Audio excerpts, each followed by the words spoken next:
My dear friend, I hope you are doing great. Welcome to my channel. If you have not subscribed it, please subscribe it, press the bell icon, hit the like button also. And before starting, I want to tell you, I have already covered near about 70 questions of the economics in our previous video. If you have not watched, please watch all of that to enhance your knowledge regarding economics. And I have already made a playlist regarding history questions and the political science question. If you have not watched, please visit all of the video. Then only you will able to crack any government exam, because for GS preparation you have to be well versed with the all subjects. Then only you able to crack all the exams. Let's get started beginning with the 71st question. 71वां question देखते हैं. इसमें दिया गया है regarding the border adjustment tax which was in the news recently, consider the following statement. मतलब border जो हमारे देश की सीमा पे एडजस्टमेंट टैक्स लगता है वो रिसेंटली न्यूज़ में था, उसके बारे में स्टेटमेंट दिए हुए हैं. The first statement is it is to be impose on the imported goods. मतलब ये बोला गया कि इम्पोर्टेड गुड्स पे लगता है addition to the customs levied at the port in entry in the country.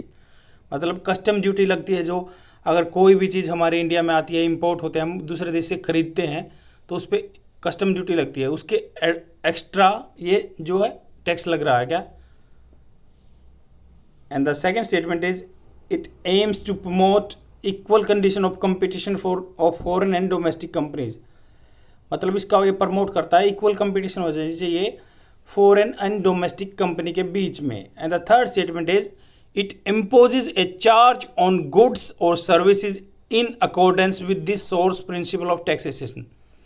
मतलब ये होता है कि सोर्स जो प्रिंसिपल ऑफ टैक्सेशन है, जहाँ से आपकी चीज़ें बन के आई उनके ऊपर टैक्स लगता है क्या. Which of the statements given above are correct. ऊपर दी गई स्टेटमेंट में से कौन सा करेक्ट है. एंड फ्रेंड्स, आपको साथ के साथ अटेम्प्ट करना है. अगर गलत होता है तो कोई दिक्कत नहीं, यहाँ से सीख के जाओगे. अगर ठीक होता है तो अच्छी बात है, आपकी प्रिपरेशन का पता चल जाएगा आपको कहाँ तक किस लेवल तक आपकी प्रिपरेशन हो चुकी है. तो आप अपना आंसर मार्क कीजिए. और हिंदी के स्टूडेंट के लिए क्वेश्चन हिंदी में भी लिखे गए हैं, आंसर भी, तो आप यहाँ से अपना पढ़ सकते हैं, रिवाइज कर सकते हैं. इसका first and second answer correct है. एक्सप्लेनेशन देखते हैं. Recently NITI Aayog member has favoured imposing the border adjustment tax. जो नीति आयोग के मेंबर हैं उन्होंने फेवर किया कि एक बॉर्डर एडजस्टमेंट टैक्स लगना चाहिए. क्या होता है इसका बॉर्डर एडजस्टमेंट टैक्स की proposed to be imposed on the imported goods in addition to the custom levies. मतलब जो कस्टम ड्यूटी लग रही है उसके एक्स्ट्रा ये बॉर्डर एडजस्टमेंट टैक्स लगेगा. That gets charge at the port of the entry. मतलब पोर्ट पे, जैसे बंदरगाह जो पानी के जहाज से सामान आता है वहीं पे लग जाएगा. To maintain balance between the prices of the imported goods and domestically produce goods. मतलब बाहर देश से अगर सस्ती चीज़ें आ रही हैं तो उन पर हम टैक्स लगा देंगे और जो प्लेटफॉर्म इक्वल हो जाएगा. जैसे चाइना से हमारे देश में चीज़ें सस्ती आती हैं तो उन पे पहले से ही बॉर्डर एडजस्टमेंट टैक्स लगा देंगे. और डोमेस्टिक प्रोड्यूसर है उसका प्राइस, दोनों प्राइस सेम हो जाएगा. तो एक प्लेटफॉर्म, कंपटीशन के लिए प्लेटफॉर्म मिलेगा. ऐसा नहीं होगा कि चाइना अपने सस्ते प्रोडक्ट को लेके लीवरेज उठा जाएगा यहाँ से. तो इसलिए ये डिसाइड किया गया है. And at the same rate as applied on the domestically. मतलब जो डोमेस्टिक में हमने यहाँ पैदा किया उस पर ही सेम टैक्स लगेगा, इसलिए उस पर वहाँ पर लगा रहे हैं अगर वहाँ से चीज़ सस्ती आ रही है तो. It exempts the tax on the goods exported for the sale to foreign consumer. मतलब क्या है, इसको ये एग्जेम्प्ट देता है. The tax is on the goods exported for the sale to foreign goods consumer. जो सेल हो रही हैं सिर्फ फॉरेन कंज्यूमर के लिए हो रही हैं तो उस पर टैक्स नहीं लगेगा. ये बॉर्डर एडजस्टमेंट टैक्स जो स्पेशल फॉरेनर कंज्यूमर के लिए आ रही है इंडिया में तो उन पर टैक्स नहीं लगेगा. And the second statement is correct. In general BAT aims to increase equal condition of competition. मतलब इक्वल कंडीशन होनी चाहिए डोमेस्टिक प्रोड्यूसर के लिए भी और फॉरेनर प्रोड्यूसर के लिए भी, दोनों के रेट बराबर होने चाहिए. यही इसीलिए ये टैक्स लगाया गया है.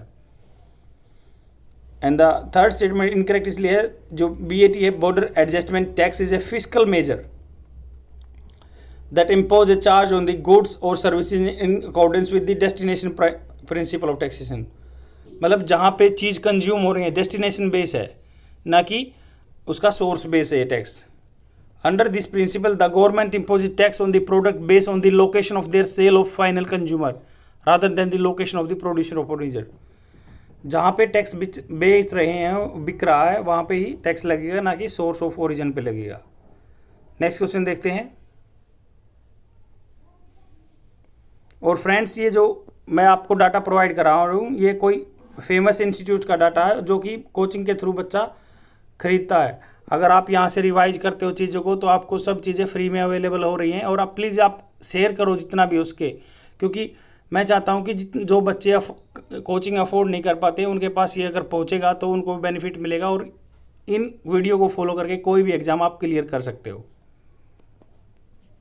विच of the following statement best describe the opportunity cost, मतलब अपॉर्चुनिटी कॉस्ट के लिए बेस्ट डेफिनेशन क्या है, नीचे दी गई स्टेटमेंट में से अपॉर्चुनिटी कॉस्ट क्या होता है। अपॉर्चुनिटी कॉस्ट होता है, जैसे मान लो आप कोई चीज़ खरीद रहे हो या कोई आप चीज़ बेच रहे हो, तो एक तो आप 100 रुपये में बेच रहे हो और एक आप 150 रुपये में बेच रहे हो, तो आपको अपनी चीज़ के दाम ज़्यादा मिलेंगे 150, तो आप 150 में बेचोगे, 150 में बेचोगे। पर जो आपने 100 में थे, जो लॉस, मतलब जो प्लान आपने नहीं लिया, 100 का प्लान नहीं लिया, तो इसको अपॉर्चुनिटी कॉस्ट बोलते हैं। जो आपने छोड़ दिया, जिसको आपने अपॉर्चुनिटी को अवेल नहीं किया उसके कारण, तो उसको ही अपॉर्चुनिटी कॉस्ट बोलते हैं, जो आपने छोड़ दिया। लेने वाली को अपॉर्चुनिटी कॉस्ट नहीं बोलते हैं। फर्स्ट स्टेटमेंट ए जो है, the change in the total cost resulting from a particular decision, मतलब कोई डिसीजन ले लिया, उससे टोटल कॉस्ट चेंज हो गई प्रोडक्ट की, क्या उसको बोलते हैं opportunity cost. And the second one is the change in the total revenue resulting from the particular decision, आपके रिवेन्यू में अगर चेंज हो रहा है तो उसको डिसीजन के कारण क्या उसको बोलते हैं opportunity cost. And the C is the income और benefit forgone as a result of the carrying out a particular decision, कि आपने कोई डिसीजन ले लिया, उसके वजह से आपका बेनिफिट चला गया, उसको अपॉर्चुनिटी कॉस्ट बोलते हैं क्या। And the D one is the decision by the firm और its impact on both short run and long run revenue and cost, मतलब जो फर्म ने, कोई कंपनी डिसीजन लिया, impact on the both short run and long run revenue and cost, क्या short run में जो कम काल में, लंबे काल में जो आपके रेवेन्यू पे इफेक्ट डाल रहा है, उसको बोलते हैं क्या। एक्सप्लेनेशन देखते हैं। इसका करेक्ट आंसर सी है, जिसमें बोला गया कि जो आपको लॉस हो गया, अगर आप उसको लेना चाहते तो ले सकते थे, वो ही अपॉर्चुनिटी कॉस्ट होती है। The concept of the opportunity cost plays an important role in managerial decision. This concept help in selecting the best possible alternative for among various alternative, मतलब आपके पास बहुत सारे ऑप्शन हैं पर आपको बेस्ट ही सिलेक्ट करना है। अगर आपने बेस्ट सिलेक्ट नहीं कर पाई, उसकी वजह से आपका लॉस हुआ, तो उसको ही अपॉर्चुनिटी कॉस्ट बोलते हैं। तो इसमें जो ए है स्टेटमेंट इनकरेक्ट है, ये बोला गया कि the change in the total cost resulting from a particular decision is known an incremental cost, मतलब कोई डिसीजन लेने से, आपकी पर्टिकुलर डिसीजन लेने से अगर कॉस्ट, प्रोडक्ट की कॉस्ट बढ़ गई, तो इसको बोलते हैं इंक्रीमेंटल कॉस्ट, इंक्रीमेंट हो गई कॉस्ट को।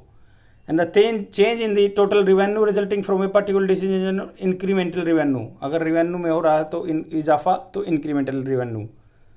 सी आंसर इसका करेक्ट है। मैंने बता ही दिया कि इनकम या और बेनिफिट है जो आपको forgone as a result of the carrying out a particular decision, मतलब आपने कोई डिसीजन ले लिया, आपको अगर दूसरा डिसीजन ले लेते तो शायद फ़ायदा हो जाता, तो इसलिए ही उसको ही अपॉर्चुनिटी कॉस्ट बोलते हैं। Opportunity cost is not what you choose when you make a decision, मतलब चूज वो नहीं है जो ना चूज किया आपने, कर लेते तो बेनिफिट हो जाता, उसको ही अपॉर्चुनिटी कॉस्ट बोला जाता है।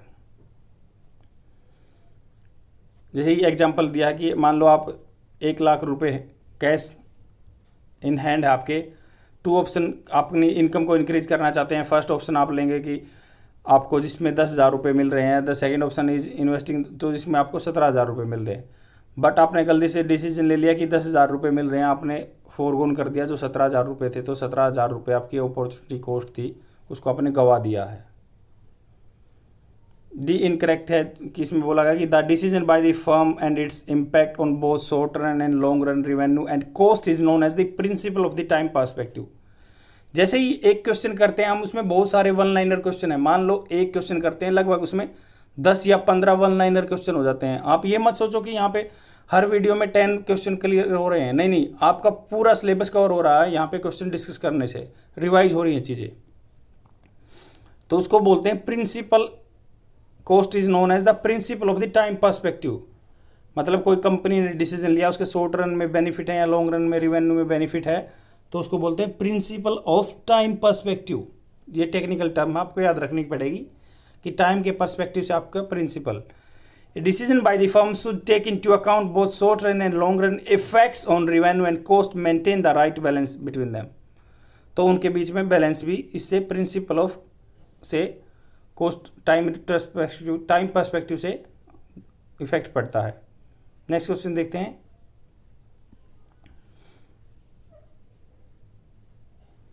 73rd question, with reference to the micro insurance in India consider the following statement. Micro insurance के बारे में स्टेटमेंट दी गई है, उसके बारे में आप अपना आंसर मार्क करना है। First statement is it aims to promote insurance coverage among economical vulnerable section of the society. मतलब बोला गया कि इसमें क्या जो इंश्योरेंस है, माइक्रो इंश्योरेंस बोल दिया, वल्नरेबल हैं, जो मतलब जिनको आघात पहुंच सकता है, जो मार्जिनल हैं, जिनके पास पैसे की फैसिलिटी अवेलेबल नहीं है, उनको उन तक इंश्योरेंस पहुंचाने को बोलते हैं क्या, micro finance. And the second statement, it was introduced by the IRDA। IRDA insurance regulatory development authority of India, IRDA। And the third statement is insurance can not offer composite covers और the package products under the micro insurance.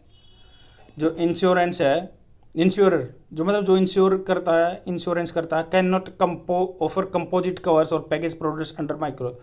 तो उसकी तरह कई cover नहीं हो सकते, जैसे एक स्कीम के साथ 2-3 स्कीम आ जाती है, उसको कंपोजिट कवर बोलते हैं या पैकेज बोल दो उसको। Only the micro finance institution can act as a intermediary in micro insurance business. मतलब जो माइक्रो, छोटे माइक्रो होता है छोटा, माइक्रो अगर टेक्निकल मान लें साइंस की नॉलेज में 10⁻⁻⁶ होता है माइक्रो। तो इसमें बोला गया कि माइक्रो फाइनेंस इंस्टीट्यूशन है, बिल्कुल छोटे इंस्टीट्यूशन है, can act as a intermediatory, मतलब वो क्या मध्यमिकता करने वाले बन सकते हैं क्या। स्टेटमेंट करेक्ट बताइए, आप अपना आंसर मार्क कीजिए। फर्स्ट एंड सेकेंड इसका करेक्ट आंसर है। एक्सप्लेनेशन देखते हैं। इसमें बोला गया है कि micro insurance policy are a special type of insurance policy. एक स्पेशल टाइप की insurance policy that are intended to increase insurance coverage for the economical disadvantage society. मतलब जिसके पास इकोनॉमिकली डिसएडवांटेज है, जिनके पास पैसा नहीं है, उनके लिए माइक्रो फाइनेंस की प्रोजेक्ट आया है और इसको IRDA अप्रूव करने वाली है, अथॉरिटी है जो रेगुलेट करती है। और माइक्रो इंश्योरेंस में भी either a general insurance policy, ये जनरल इंश्योरेंस पॉलिसी भी होती है विच में हेल्थ इंश्योरेंस हो सकता है, हाउस होल्ड इंश्योरेंस हो सकता है, हाउस हो सकता है, टूल्स पर्सनल एक्सीडेंट इंजरी हो सकती है, या लाइफ स्टॉक आपका पशु जो आपके पेट होते हैं उनके लिए हो सकती है। और ये life insurance policy, life insurance की पॉलिसी भी हो सकती है, अमाउंट जो 50,000 से जिसकी नीचे LIC हो। Insurer can offer composite cover और package products that include life and general insurance cover together. मतलब इसमें पैकेज भी मिल सकता है आपको, इसमें जनरल लाइफ का भी हो सकता है या पैकेज हेल्थ वेल्थ का भी हो सकता है। Micro insurance business can be done through the following intermediate in India. NGO करती हैं, एक तो सेल्फ हेल्प ग्रुप करते हैं। मतलब सेल्फ हेल्प ग्रुप जो छोटे कुछ एक मान लो ग्रुप बन गया और वो पैसे इकट्ठे करके जेंट्स या लेडीज जो वल्नरेबल सेक्शन के, जिनके पास फैसिलिटी नहीं है, तो किसी एक बंदे को ज़रूरतमंद को दे देते हैं, उस पर टैक्स इंटरेस्ट रेट भी कम मिलता है और अवेलेबिलिटी हो जाती है रिसोर्सेज की। या माइक्रो फाइनेंस इंस्टीट्यूशन है छोटे छोटे, जैसे NGO वगैरह या कमेटी बोलते हैं इसको, तो वो पैसा प्रोवाइड करा देते हैं। नेक्स्ट क्वेश्चन देखते हैं। 74th question, consider the following statements. Statement 1, in an economy new capital formation is equal to gross investment. मतलब इकोनॉमी में new capital formation to equal to gross investment.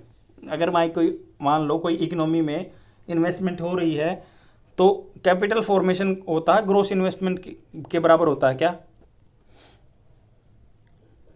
Second, subtracting the depreciation. मतलब depreciation किसी जो चीज़ को use कर रहे हो timely और आपको उसकी कीमत में घटा रहा है, उसको डिप्रिसिएशन बोलते हैं।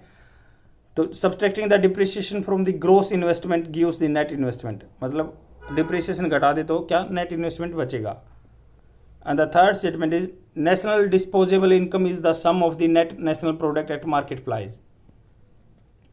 नेशनल डिस्पोजल इनकम है तो sum of the net national product at market price other current transfer from the rest of the world.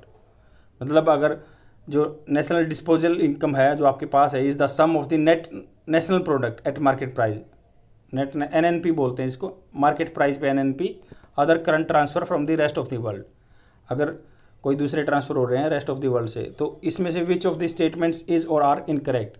आपको UPSC के पेपर में या किसी भी पेपर में क्वेश्चन की स्टेटमेंट को अच्छे से पढ़ना, इसलिए मैंने किया हुआ। इनकरेक्ट पूछा हुआ इसलिए हमें जो गलत आंसर है वो बताना, आप अपना आंसर मार्क कीजिए। इसका फर्स्ट ओनली इनकरेक्ट आंसर है, ये है the part of the final output that comprise capital goods constitutes the gross investment of an economy. मतलब ये बोला गया कि जो फाइनल आउटपुट है comprises capital goods. Capital goods ये होता है जैसे आप मान लो कोई अपनी कंपनी में मशीनरी ला रहे हो तो उसको constitutes the gross investment of an economy and new capital formation is the new addition of the capital stock of an company. मतलब अलग से अगर पैसा आप लगा रहे हो अपनी कंपनी में तो उसको कैपिटल स्टॉक बोलते हैं। बस इसलिए ये पहला आंसर आपका इनकरेक्ट था। And the second statement is correct. New addition to the capital stock in an economy measured by the net investment of the new capital formation which is expressed as net investment होती है gross investment minus में depreciation, इसलिए वो statement correct है। Third statement जो national disposal होता है मतलब आपके हाथ में जो चीज़ें हैं, नेशनल हो गया राष्ट्रीय, डिस्पोजल आपके हाथ में, इनकम जो है आपके हाथ में, नेट इसको आप यूटिलाइज कर सकते हो। Net national product at market price, मान लो किसी चीज़ को प्रोड्यूस करने में जितना मान लो आपका पैसा लग रहा है उसको नेट नेशनल प्रोडक्ट बोलते हैं। And other current transfer from the rest of the world, मान लो कोई दूसरे कंट्री से आपका पैसा आ रहा है तो उसको भी बोलते हैं, प्लस हो जाता है इसमें डिस्पोजेबल इनकम में।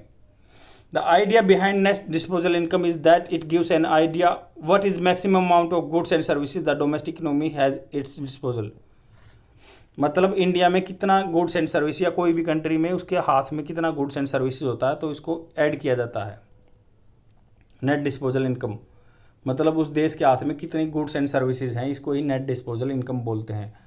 Current transfer include worker remittance donation, मान लो रेमिटेंस होता है आपने बाहर से पैसा आ रहा है, आपका टैक्स पेमेंट है, फॉरेन है, ग्रांट्स हैं, मान लो आपका पैसा वैसे ही मिल रहा है, कम ब्याज पे मिल रहा है, सॉफ्ट लोन बोलते हैं। The current transfer include all transfer that do not have following characteristic of the capital transfer of ownership of fixed assets, transfer of funds linked to acquisition and disposal of assets।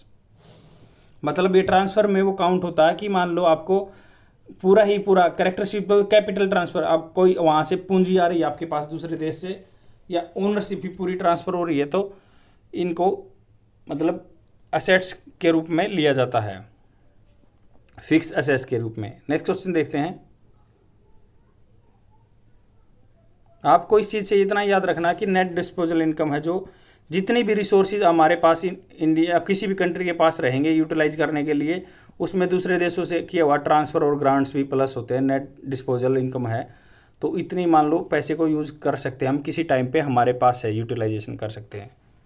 और उसमें से जो gross investment है उसमें से depreciation घटा दे तो नेट इन्वेस्टमेंट आती है। आई होप आपको अब क्लियर होंगी चीज़ें। The 75th question, which of the following were the reason for the balance of payment crisis in 1990 in India? सबको पता है कि 1990 में बहुत घाटा आया था तो उसको बैलेंस ऑफ पेमेंट क्राइसिस कहते हैं। सिर्फ 2 सप्ताह का हमारा पास इंपोर्ट करने का पैसा रह गया था तब 2 वीक्स के लिए। तो उसके बारे में स्टेटमेंट है। Statement first, the rise in the global oil price, मतलब ग्लोबल ऑयल प्राइस में इंक्रीज हो गया। Second one is the decline of the remittance to the in India, जो रेमिटेंस है इंडिया में कम हो गया। The lack of physical discipline, मतलब फिजिकल डिसिप्लिन ये होता है कि मान लो देश पे कर्जा ज़्यादा हो गया और पैसे कम हो गए। Select the correct answer given below, मतलब कोड दिए हुए हैं फर्स्ट सेकंड या जो भी है। तो ए का है फर्स्ट एंड सेकंड, बी का है फर्स्ट एंड थर्ड, सी है 2 और 3 एंड डी है 1, 2 एंड 3। कौन सा करेक्ट आंसर है? डी आंसर इसका करेक्ट है। ये बोला गया कि गल्फ क्राइसिस, मतलब 1990 में गल्फ, जो गल्फ कंट्री बोलते हैं हम, या मिडल ईस्ट बोल दो उनको, जैसे सऊदी अरबिया है, कतर है, ओमान है, ईरान, इराक, तो ये कंट्री हैं जिनसे हमारा ज़्यादातर ऑयल इंपोर्ट होता है। तो उधर क्राइसिस आया था, तो हमारा मैक्सिमम 80% के तो एनर्जी रिसोर्सेज कोल और पेट्रोल है जो हम बाहर से इंपोर्ट करते हैं। The Gulf crisis led to the decline in remittance from the Gulf region, मतलब वहाँ पे घाटा आ गया। वहाँ के इंडियन लगभग यहाँ के वहाँ पे 10 मिलियन के आसपास आदमी रहते हैं मिडल ईस्ट में, तो वो अगर यहाँ पे कमा के पैसा नहीं भेजेंगे तो हमारे पास फॉरेन जो करेंसी है वो कम हो जाएगी। इसलिए बोला कि अगर वहाँ घाटा आ गया तो हमारे रेमिटेंस में भी घाटा आ गया था। एंड द क्या है इंडिकेटर, जो 80s इंडिकेटर हैं, 80 इंडिकेटर हैं मान लो, उनसे हम डिसाइड करते हैं कि फिजिकल इम्बैलेंस है हमारे देश में, were rise they were conventional budgetary deficit, the revenue deficit, मतलब हमारे पास पैसे की कमी पड़ गई थी, बजट डेफिसिट में चला गया था, रेवेन्यू डेफिसिट में चला गया था, और फिजिकल डेफिसिट, मतलब सब चीज़ों की कमी हो गई थी रुपए की। इसलिए ये 1990 का क्राइसिस आया था। 76 क्वेश्चन देखते हैं। Consider the following statements with reference to the Garib Kalyan रोजगार अभियान विच वाज लॉन्च रिसेंटली। ये गरीब कल्याण रोजगार अभियान जो रिसेंटली लॉन्च हुआ था उसके बारे में स्टेटमेंट दी हुई हैं, आपको करेक्ट स्टेटमेंट बताना है। First statement, the scheme aims to provide livelihood opportunity for a maximum period of 100 days to the returning migrant worker, मतलब इस स्कीम से जो क्या है मैक्सिमम 100 दिन का रिटर्न माइग्रेंट वर्कर है, मान लो पेंडेमिक सिचुएशन के थ्रू के कारण हमारे देश में जो वर्कर थे अलग अलग जगह थे, अपनी वापस आ गए अपने जगह पे, वहाँ पे 100 दिन की अपॉर्चुनिटी देते हैं कि भाई उनको अपना गुजारा हो जाएगा, उसके काम के लिए क्या ये स्कीम ये है क्या। And the second one is the scheme covers aspirational district on the state, मतलब पूरे स्टेट्स को कवर नहीं करती है, जो एस्पिरेशन डिस्ट्रिक्ट बोलते हैं, जो इच्छुक रहते हैं इस चीज़ के, या कुछ सिलेक्टेड लोट ही है। विच of the statements is given correct, आप अपना आंसर मार्क कीजिए। इसका डी आंसर है, नाइदर वन नोर टू, मतलब कोई सा भी ठीक नहीं है। ये स्कीम जो गरीब कल्याण रोजगार अभियान है, तो 20 जून 2020 को बनाई थी, और यह है जो launch rural public work scheme, मतलब जो ग्रामीण गांव में वर्क्स की स्कीम बनाई गई थी। लाइवलीहुड अपॉर्चुनिटी, मतलब उनको गुजारा करने के लिए रिटर्न हुए हैं माइग्रेंट वर्कर थे जो दूर काम करने के लिए गए थे, rural citizen who have return to their home state due to कोविड-19 इंड्यूस्ड लॉकडाउन, मतलब जो लॉकडाउन की वजह से या कोरोना की वजह से वापस घर में आए, तो उनको फैसिलिटी प्रोवाइड करने के लिए गरीब कल्याण रोजगार योजना थी। और इसमें क्या कहा था, priority of the scheme is to satisfy urgent need of the worker to have return for the district, मतलब जो बाहर डिस्ट्रिक्ट से आए थे तो इनको क्या है 125 दिन का दिया गया है। जैसे हम मान लो उसमें मगनरेगा में तो 100 डेज का देते हैं, तो इधर 125 दिन का इनिशिएटिव है, और ये सारे स्टेट में कवर नहीं हुआ था। 116 डिस्ट्रिक्ट में इन 6 स्टेट, मतलब 6 स्टेट में 116 डिस्ट्रिक्ट में लागू हुई है स्कीम। और this scheme will carry public works, मतलब 50,000 करोड़ रुपए इसमें भी लग जाएंगे, सारे डिस्ट्रिक्ट में भी इम्प्लीमेंट नहीं किया, 116 डिस्ट्रिक्ट में 6 स्टेट में। और इस स्कीम का क्या है कि this scheme covers the migrant worker who return 116 district of 6 state, Bihar, UP, Bihar के 32 डिस्ट्रिक्ट हैं, सभी में नहीं है, यूपी में 31 डिस्ट्रिक्ट हैं, एमपी में 24 डिस्ट्रिक्ट हैं, राजस्थान में 22 हैं, उड़ीसा में 4 हैं, झारखंड में 3 हैं, मतलब 116 डिस्ट्रिक्ट में हुआ है और 6 स्टेट में ये लागू हुआ है। और district include 27 aspirational district as identified NITI Aayog, मतलब नीति आयोग ने उनको डिसाइड किया है इनमें लागू होगा। The scheme cover not all aspiration district but cover aspiration district with 6 state, मतलब सभी एस्पिरेशन डिस्ट्रिक्ट को कवर नहीं करता, बस 6 स्टेट के जो एस्पिरेशनल डिस्ट्रिक्ट हैं जो नीति आयोग ने डिसाइड किए हैं कि इन डिस्ट्रिक्ट में लगेगा। और मनरेगा के बारे में बताया गया कि भाई उसमें तो 100 डेज का होता है और गरीब कल्याण में 125 दिन का होता है, इनमें डिफरेंस इतना है। और मनरेगा सभी जगह होती है और ये सिर्फ 100 मतलब दिन के लिए होती है मनरेगा। नेक्स्ट क्वेश्चन देखते हैं,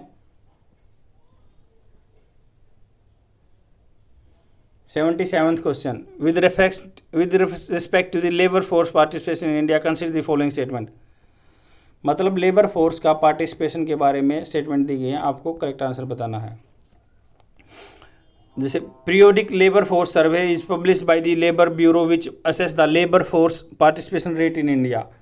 मतलब ये सर्वे क्या है, लेबर ब्यूरो ने किया था क्या, जो लेबर फोर्स का पार्टिसिपेशन बताता है। According to the Periodic Labour force Survey 2018-19 labour force participation rate had increase.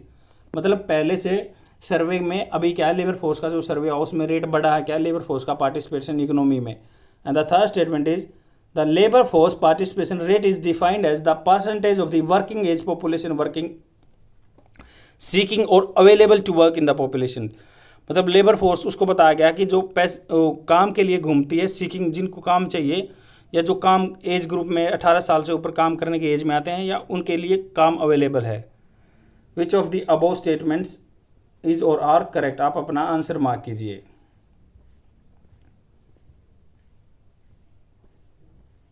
Second and third इसका आंसर करेक्ट है। इसमें बोला गया कि जो पीरियोडिक लेबर फोर्स सर्वे है release by the National Statistical Office NSO, जो पहले क्या था CSO सेंट्रल स्टैटिस्टिकल ऑफिस, और नेशनल सैंपल सर्वे ऑफिस को मिला के ये है NSO बना दिया, National Statistical Office, under the Ministry of statistics and programme Implementation. तो ये क्या 2017 में पहली बार पब्लिश हुआ था।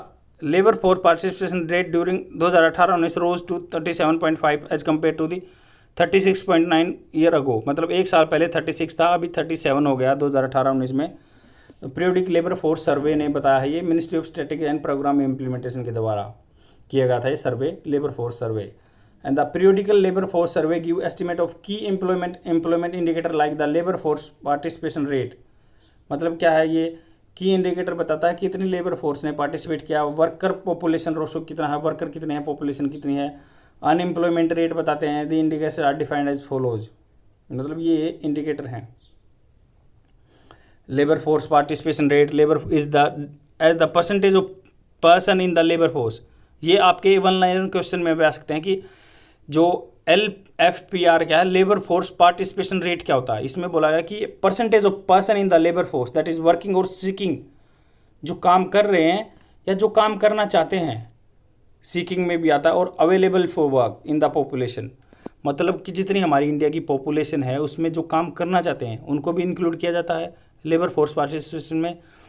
और उनके हालांकि वो काम नहीं है पर काम चाहते हैं वो, और उनके लिए क्या अवेलेबल फॉर वर्क, वो काम करने के लिए तैयार हैं या जो काम कर रहे हैं उनको इंक्लूड किया जाता है। और working population, worker population ratio is defined as the percentage of employed person in the population. अगर जो एम्प्लॉयड को काउंट करें तो वर्कर पॉपुलेशन रेशो है, कितने वर्कर हैं उसको ये बोलते हैं। और लेबर फोर्स वो बोलते हैं जो पूरे ही एम्प्लॉयमेंट भी आ गई इनमें, जो अनएम्प्लॉयड है वो भी आ गए, जो अवेलेबल है वर्क के लिए उनको लेबर फोर्स पार्टिसिपेशन बोल दिया।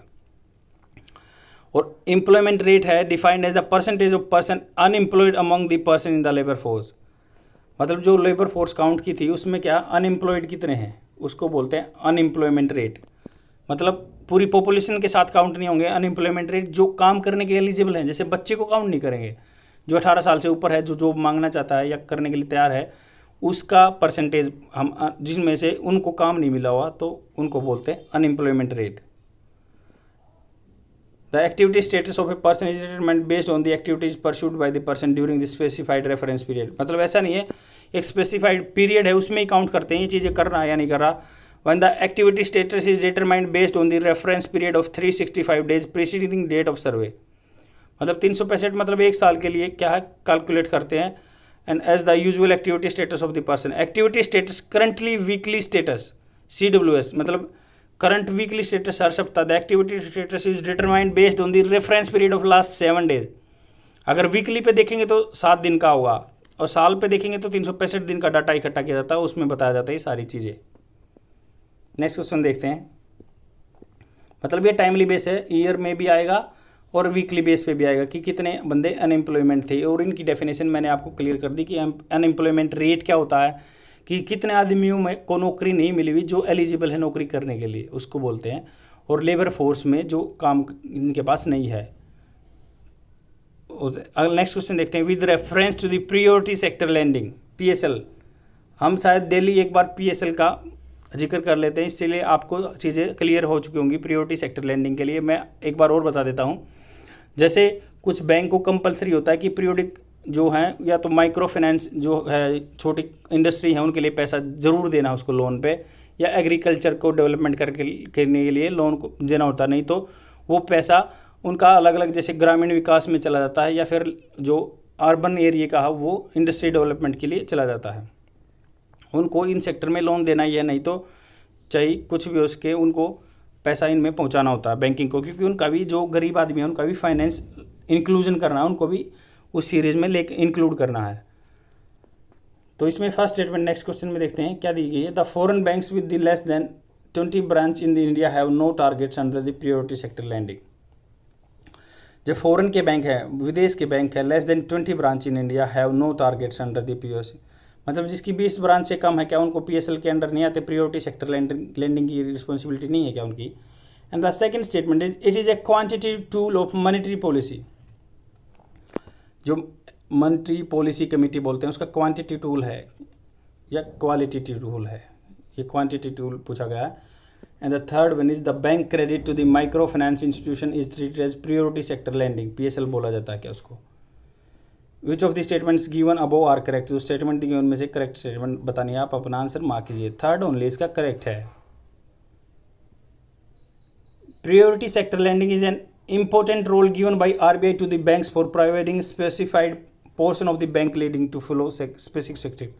मतलब यही बोला गया कि आरबीआई ने गाइडलाइन दे रखी है आपको मिनिमम इतने बंदों को ग्रामीण बैंक में या गांव में मतलब आपको लोन देना ही देना है, ये कंपलसरी होता है। या फिर जो छोटी इंडस्ट्री है या माइक्रो फाइनेंस स्मॉल इंटरप्राइजेज हैं उनमें पैसा देना होता है, तो या स्टूडेंट की एजुकेशन के लिए देना होता है, तो ये कंपलसरी सेक्टर है, इनमें आपको लोन देना ही देना है। तो इसमें क्या है उनको भी फाइनेंस सेक्टर में इंक्लूड करने के लिए है। फर्स्ट स्टेटमेंट इनकरेक्ट किस लिए है, क्योंकि foreign bank less than 20 branch in India have been brought under the ambit of the targets, मतलब जिसकी 20 ब्रांच से भी कम है इंडिया में उसको भी पीएसएल के अंदर लिया गया है, प्रायोरिटी सेक्टर लैंडिंग के अंदर, तो उसको भी गाँव में या छोटी इंडस्ट्री के लिए या बच्चों के एजुकेशन के लिए लोन देना ही देना है। सेकेंड स्टेटमेंट इनकरेक्ट है क्योंकि ये क्वालिटेटिव टूल है मॉनेटरी पॉलिसी ऑफ आरबीआई, मतलब इसमें क्वालिटी देखी जाती है ना कि क्वांटिटी। क्वालिटी टूल है जो पीएसएल है, आप देखो। And the third one is correct, bank credit to MFI micro finance institution is considered part of the priority sector lending, मतलब कोई बैंक है उसको अगर वो छोटे बैंक को लोन देता तो उसमें भी आता है, जैसे नॉन बैंकिंग फाइनेंस कंपनी हो गया, माइक्रो फाइनेंस इंस्टीट्यूशन हो गई, सोसाइटी होगी, ट्रस्ट होगी, मतलब जो दूसरों को ब्याज देते हैं उनको भी देना पीएसएल के अंडर आता है। Extended for on lending the individual and also member of self help group is eligible for categorising a priority sector advance, मतलब अगर सेल्फ हेल्प ग्रुप को देता है वो भी पीएसएल के अंडर आता है मान लो, तो वो आगे प्रोवाइड करा देंगे, इसलिए ये बोला गया है कि इसमें भी वो पीएसएल के अंडर आता है अगर सेल्फ हेल्प ग्रुप को या छोटे माइक्रो फाइनेंस इंस्टीट्यूशन को पैसा आप अवेलेबल कराते हो तो। नेक्स्ट क्वेश्चन देखते हैं 79th question, with reference to the types of unemployment consider the following, मतलब हमारे देश में कौन कौन सी अनएम्प्लॉयमेंट है, बेरोजगारी है, उनके बारे में स्टेटमेंट दिया गया है। स्टेटमेंट 1 है person quits his job and he is searching for a new job is a cyclical unemployment, मतलब एक बंदा अपनी जॉब छोड़ देता और दूसरी जॉब लेता, बीच में उसके पास काम नहीं होता, क्या उसको साइक्लिकल, जैसे साइकिल का पेडल बोल दो, मतलब साइक्लिकल, क्या वो साइक्लिकल है, थोड़े दिन में आती रहती है, अनएम्प्लॉयमेंट उसको बोलते हैं। And the second one is introduction of the robotic assembly section, मतलब अगर फैक्ट्रियों में रोबोट आने लगे आदमी की जगह काम करने के लिए, या आर्टिफिशियल इंटेलिजेंस पे मतलब एक बार डाटा फीड कर दो आप मशीन चलती रहेगी, तो उसके क्या स्ट्रक्चरल, मतलब इसके स्ट्रक्चर में एम्प्लॉयमेंट अनएम्प्लॉयमेंट आ गई है क्या, स्ट्रक्चरल अनएम्प्लॉयमेंट बोलते हैं क्या उसको। And the third statement is an agricultural labour works in the field for 6 months in year, मतलब कोई खेत में काम करने वाला 6 month काम करता है साल में और जॉब के लिए सिटी चला जाता है बाकी के 6 महीने में, तो इसको सीजनल अनएम्प्लॉयमेंट बोलते हैं क्या, सीजन की बेरोजगारी बोलते हैं। आप अपना आंसर मार्क कीजिए कौन सा स्टेटमेंट करेक्ट है।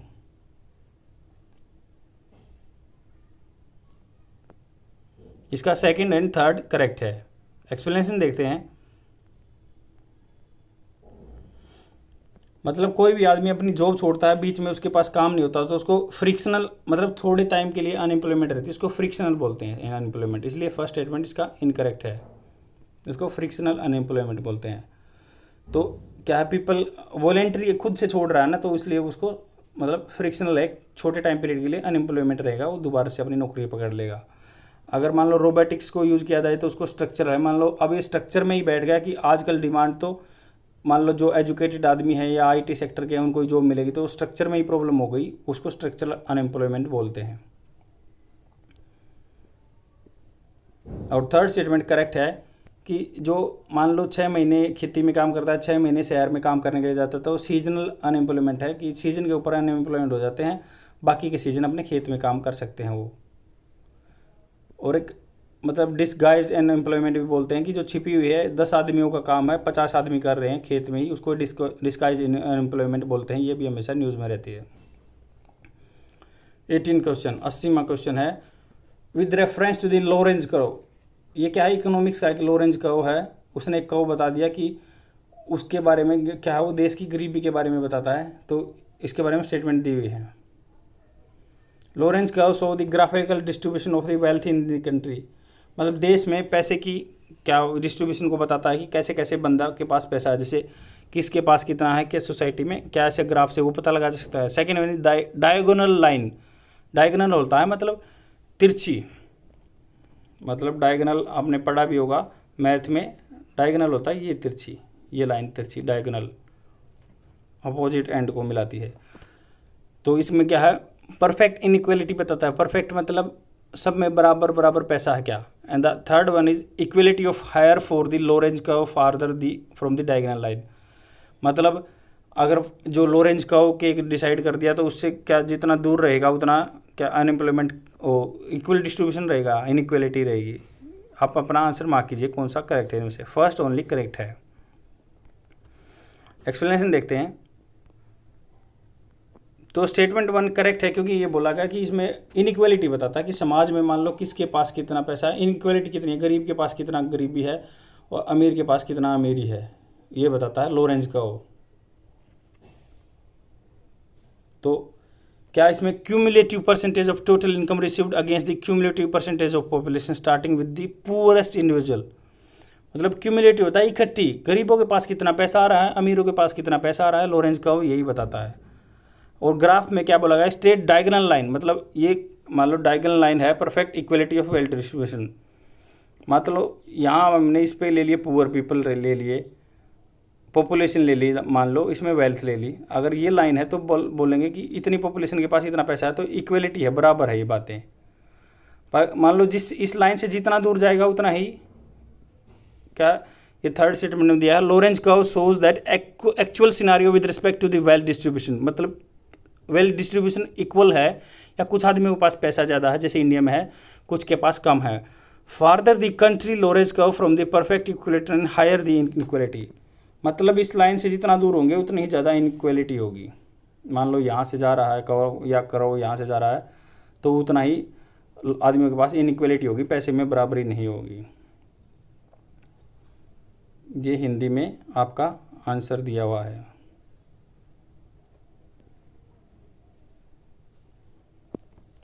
That's all for today. I will come tomorrow with more questions and please revise all the things. Then only you will able to crack all the exams.